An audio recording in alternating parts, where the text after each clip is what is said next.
you, Miss Luna, for this wonderful opportunity.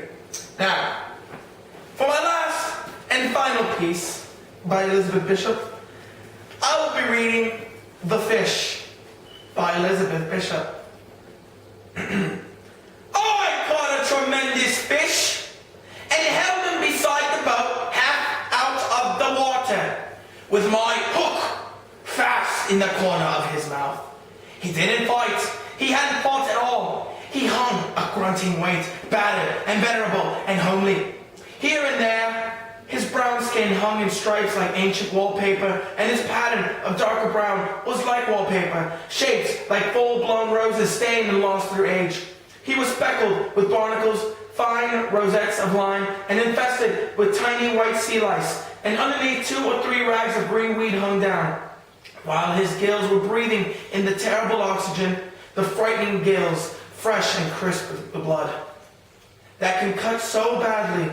I thought of the coarse white flesh packed in like feathers, the big bones and the little bones, the dramatic reds and blacks of his shiny entrails, and the pink swim bladder like a big peony. I looked into his eyes, which were far larger than mine, but shallower and yellow, the irises backed and packed, with tarnished tinfoil seen through the lenses of old, scratched isinglass. They shifted a little, but not to return my stare. It was more like the tipping of an object toward the light.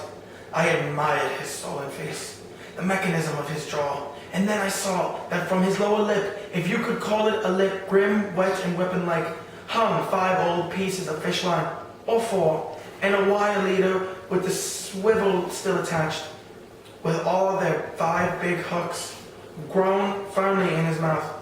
A green line frayed at the end where he broke it.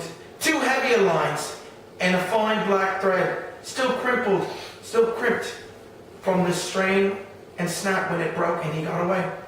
Like metals with their ribbons frayed and wavering. A 5-haired beard of wisdom trailing from his aching jaw. I stared and stared, and victory filled up the rented boat. From the pool of bilge, where oil had spread a ribbon around the rusted engine, to the bale of rusted orange, the sun-cracked thwarts, the oar-locks on their strings, the gunnels, until everything was rainbow, rainbow, rainbow. And I let the fish go. Thank you very much for paying attention to my readings. It has been quite an honor. Thank you, Miss Luna, and thank you, Fifth Period, for listening. Now, Nacho, back to you.